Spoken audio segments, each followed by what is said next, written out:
याद होगा अप्रैल में यूक्रेन ने एक हमले में रूसी मिसाइल क्रूजर मॉस्कोवा को डुबो दिया था। इसी मॉस्कोवा युद्धपोत की जगह मकरोवा ने ली थी। यूक्रेन ने मकरोवा को ड्रोन हमले से तबाह किया, जबकि मॉस्कोवा को मिसाइल हमले में डुबोया गया था। हम आपको हाईटेक ग्राफिक्स के जरिए समझाते हैं कि मॉस्कोवा को कैसे डुबोया गया था। मॉस्कोवा को भी हमले से एक हफ्ते पहले ट्रैक करना शुरू किया गया था। हमले के एक हफ्ते पहले से Ukrainian western alliance Moskva worship को ट्रैक कर रहा था। इस दौरान मॉस्कोवा के रूटीन को नोट किया गया। उसके आसपास कोई एस्कॉर्ट शिप नहीं था। इसके बाद 14 अप्रैल को यूक्रेन ने TB2 ड्रोन छोड़कर रूस के डिफेंस सिस्टम को चकमा दे दिया। इसके फौरन बाद यूक्रेन ने नेपच्यून मिसाइलें दागी। समंदर की लहरों के समानांतर चलकर नेपच्यून मिसाइलें सीधे मॉस्कोवा वॉरशिप पर गिर गई और जोरदार धमाका हो गया। इस हमले के बाद रूसी युद्धपोत समंदर में डूबने लगा।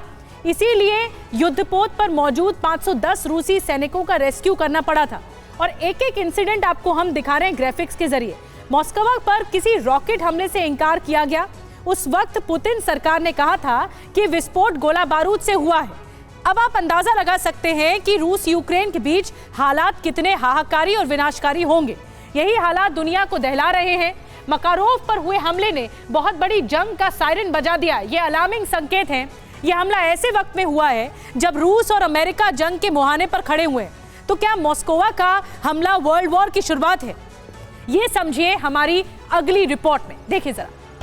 समंदर में रूस की हलचल का तोड़ तलाश रहे यूक्रेन ने धमाकों से हाहाकार मचाने की तैयारी कर ली है।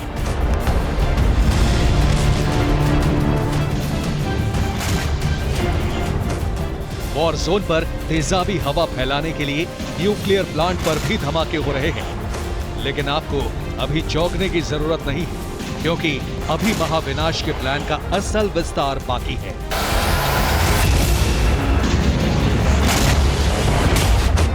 असल खबर है पुतिन के दिमाग में मची उथल पुथल पर।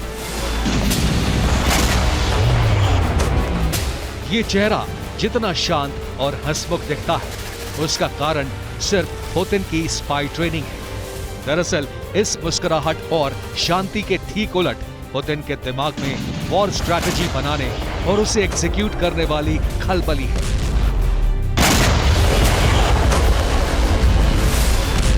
ये पूरी तरह साफ है कि पुतिन अब जो भी कर रहे हैं या करने वाले हैं, वो सिर्फ यूक्रेन के खिलाफ एक्शन लेने से जुड़ा प्लान नहीं है, ना ही नेटो कंट्रीज से मुकाबले की तैयारी के लिए बनाए गए ब्लूप्रिंट का एग्जीक्यूशन है।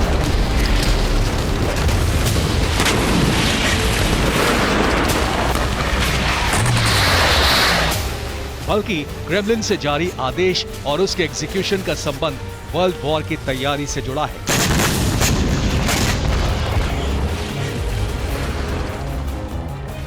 क्या रूस के अब तक के अटैक सिर्फ ट्रेलर है?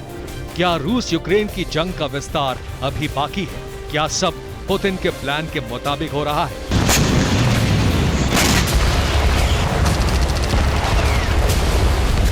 जाहिर है कुछ तो ऐसा था जो अब तक छिपा कर रखा गया है, वरना पुतिन अपने इतने अत्याधुनिक और बड़े हथियारों का नुकसान झेलकर भी यूक्रेन के मैदान में संघर्ष नहीं करते।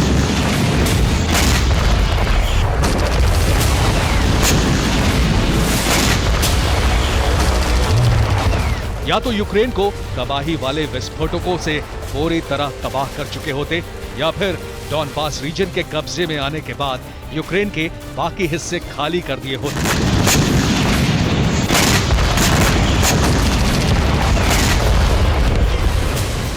लेकिन अब ना तो आपको इस बारे में ज्यादा सोचने की जरूरत है, ना ही थिंक टैंक्स के बताने लायक कुछ बचा है। जो है वो सार्वजनिक है। प्रेसिडेंट पुतिन ने वर्ल्ड वॉर छेड़ने के लिए बिसात बिछानी शुरू कर दी है।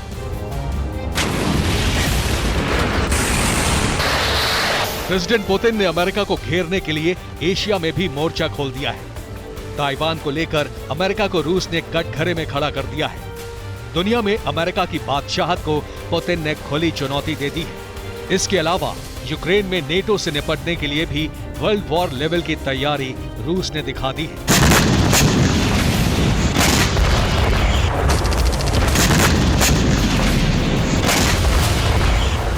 मौजूदा हालातों में चौंकने का असल सिलसिला अब शुरू हो रहा है। इसमें सबसे पहले वो तैयारी समझ लीजिए जो यूक्रेन में हुए नुकसान के बाद प्रेसिडेंट पुतिन के आदेश के बाद शुरू की गई थी। ये तैयारी है सैनिकों को जुटाने की और यूक्रेन के वॉर जोन में उन्हें पहुंचाकर नई ताकत के साथ तबाही मचाने की।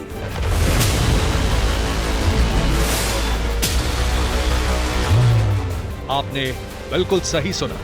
प्रेसिडेंट पुतिन ने सैनिकों के यूक्रेन के फ्रंट पर भेजने का मिशन शुरू कर दिया है।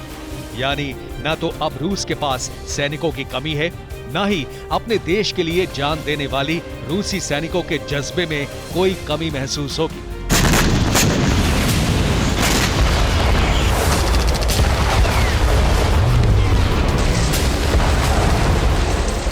दावे के तहत टास्क के मुताबिक रूस में 3 लाख सैनिक जुटाने का मिशन पूरा हो गया है। इन भर्ती किए गए सैनिकों में से 82,000 सोल्जर्स यूक्रेन के फ्रंट पर भेज भी दिए गए हैं, जबकि रूस ने अभी 2,20,000 सैनिकों को रिजर्व में रखा है। इस दौरान भर्ती किए गए सभी नए सैनिकों को रूस में शॉर्ट ट्रेनिंग दी जा रही है।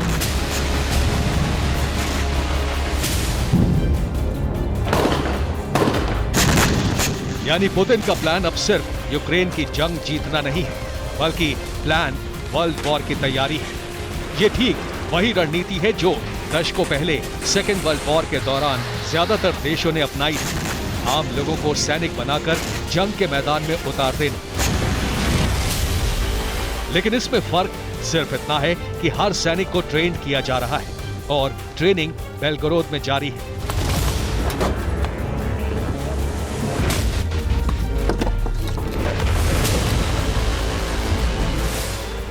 Верность долгу, за патриотизм, за твердую решимость защищать нашу страну, защищать Россию, а значит свой дом, свою семью, наших граждан, наших людей.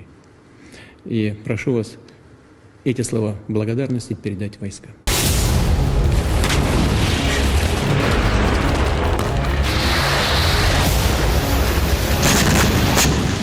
मतलब साफ है, तैयारी यूक्रेन में जंग की नहीं, विश्व युद्ध की है, जिसे समझने में यूक्रेन के प्रेसिडेंट ज़ेलेंस्की ने भी देर नहीं की।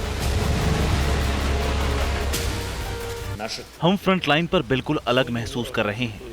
नई भर्ती से रूस हमारी पोस्ट पर दबाव डालने की कोशिश कर सकता है। वो लोग हर तरह से तैयार हैं। रूस की तरफ से नए लोगों को भेजने की वजह से जंग में नई लहर दिख सकती है। मतलब साफ है कि पुतिन ने भी यूक्रेन के मैदान से वर्ल्ड वॉर की तैयारी का अनुमान लगा लिया है। लेकिन सवाल रूस को लेकर है, आखिर वर्ल्ड वॉर की तैयारी क्यों की गई?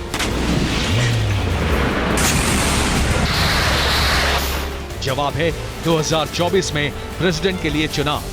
जाहिर है ये चुनाव पुतिन के लिए फैसलों को सही या गलत साबित करेंगे, लेकिन पुतिन अपने फैसलों को गलत साबित नहीं होने देना चाहेंगे, ना ही हार मानेंगे। मतलब साफ है, जंग वर्ल्ड वॉर की तरफ बढ़ रही है, जिसमें तैयारी का दूसरा मुहाना अमेरिका की तरफ खुलता है।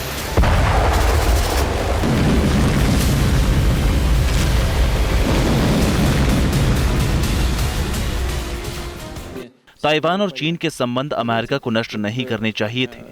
रूस भी ताइवान को चीन के हिस्से के रूप में मान्यता देता है। अमेरिकन स्पीकर नैन्सी पेलोसी और अमेरिकन अधिकारियों की ताइवान यात्रा उकसाने वाली थी। यानी पुतिन ने पहली बार ताइवान पर बयान जारी करके न सिर्फ वर्ल्ड वॉर के मैदान के रूप में सिर्फ यूक्रेन को चुना है, बल्कि दूसरा सिरा एशिया में भी खोल दिया है, जहां अमेरिका से मुकाबला करने में चीन रूस की मदद कर सकता है। लेकिन दूसरी तरफ से भी तैयारी रूस के मुकाबले कम नहीं है।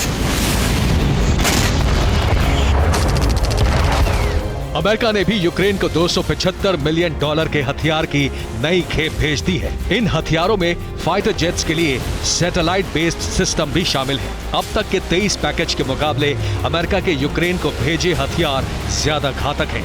इनमें हिमार्स की जगह अमेरिका ने GMLRS को शामिल किया है। वहीं 2000 एंटी टैंक माइंस और 1300 एंटी टैंक सिस्टम भी सप्लाई किए गए हैं।